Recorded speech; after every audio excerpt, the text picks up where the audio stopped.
Subito dopo la battaglia del Solstizio, vinta in difensiva dagli italiani, circolò per l'Italia una canzone che non era una canzone di trincea, era stata scritta e anche resa in musica da un poeta musicista napoletano, Mario, il quale era un fervente patriota, oltre che essere un fervente creatore di musiche e anche di parole.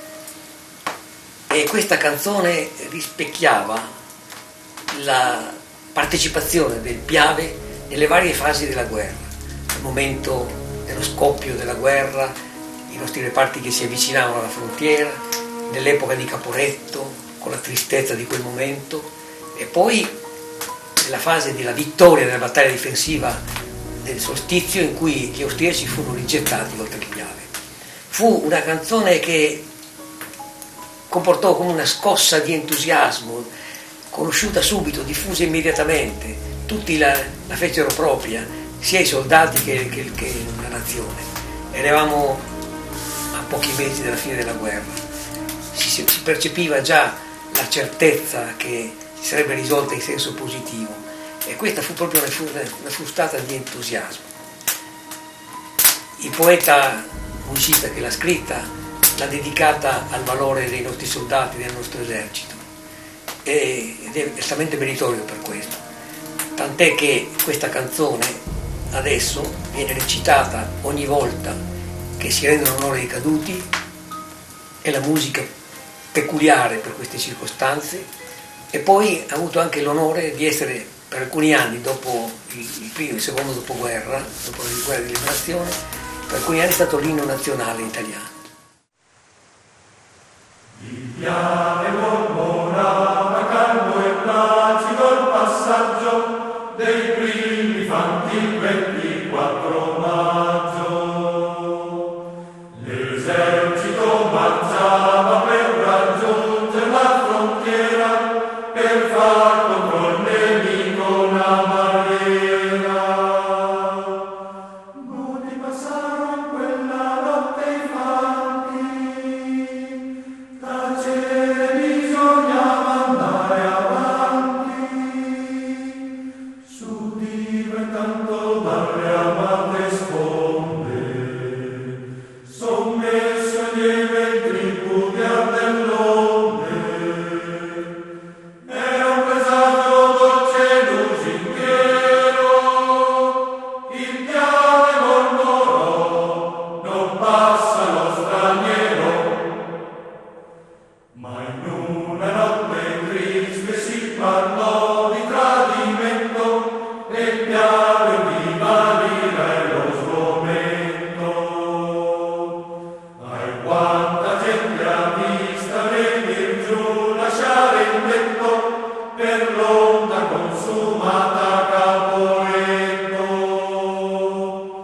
Profughi ovunque dai lontani monti, venivano a gremir tutti i suoi ponti, s'udivano dalle violate sponde, sommesso e triste il mormorio dell'onde, come singhiozzo in quell'autunno nero, il Piave mormorò, ritorna lo straniero.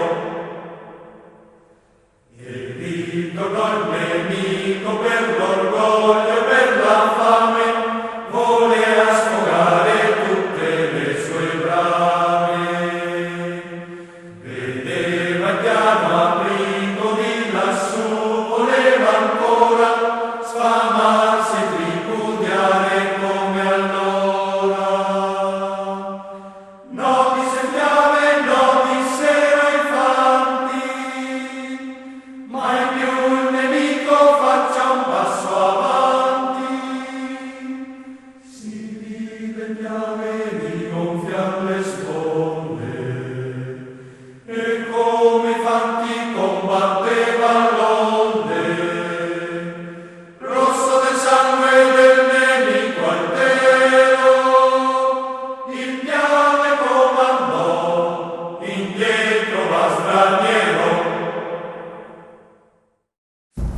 C'è una canzone degli alpini che è la più antica e forse la più struggente, perché si riferisce al testamento del capitano.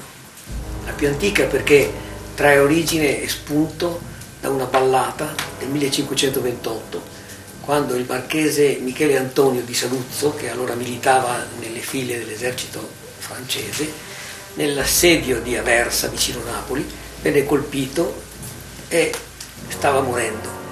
Chiese ai suoi soldati che lo venissero a trovare e impose loro che alla sua morte, simbolicamente, visto che moriva lontano dalla sua patria, dal Monferrato, una parte del suo corpo andasse al re di Francia che aveva servito fedelmente, un'altra parte alla sua terra, al Monferrato, e poi alla sua mamma e alla sua fidanzata. Questa ballata nel tempo, dopo secoli, è rimasta nelle ballate piemontesi. Gli alpini al loro sopraggiungere l'hanno fatta loro e l'hanno adeguata al loro comandante della compagnia. Il capitano per gli alpini è il loro padre, la compagnia è una grande famiglia. Gli alpini, quando sono in contatto con il loro capitano, con i loro ufficiali, lo guardano, lo scrutano, subiscono la sua azione di comando, condividono con lui le intemperie, le lotte, le bufere, lo seguono perché lui è il Dio assoluto sulla montagna in quel momento ed è responsabile di tutti gli uomini. Gli alpini sono riconoscenti di questa, poco a poco si affezionano al loro capitano, specialmente in guerra.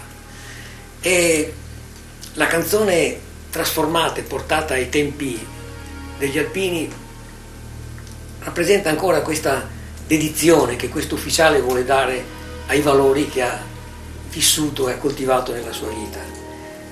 E c'è una parte di questa canzone in cui gli alpini dicono che non vorrebbero andare perché non hanno le scarpe per camminare, ma è un pretesto. Gli alpini non vogliono andare perché non vogliono soffrire vedendo che il loro capitano muore e cercherebbero di schivarsi da quest'onere, però dopo ci vanno e lo ascoltano commossi. Questa canzone, maturata durante la Prima Guerra Mondiale, ha avuto la sua continuità nella Seconda Guerra Mondiale, durante la ritirata di Russia, anche lì protagonisti e vittime gli alpini. C'era il battaglione Tirano che aveva una compagnia comandata dal capitano Giuseppe Grandi, il quale a Nichitova, prima di Kolaïevka, venne colpito all'addome e stava morendo. I suoi alpini erano molto pochi, non ci fu bisogno che li chiamasse, erano già lì. E lui, vedendo gli occhi umidi di questi soldati, chiese loro se potevano cantargli il testamento del capitano. Questi alpini, cercando di trasportarlo con una barella di circostanza, cantarono il testamento del capitano. E questo significa che è una tradizione che permane. Gli stessi sentimenti, la stessa compattezza, la stessa affettività che c'è sempre stata negli alpini è continuata dall'una all'altra guerra e credo che continuerà ancora, anche se guerre speriamo non ce ne siano più.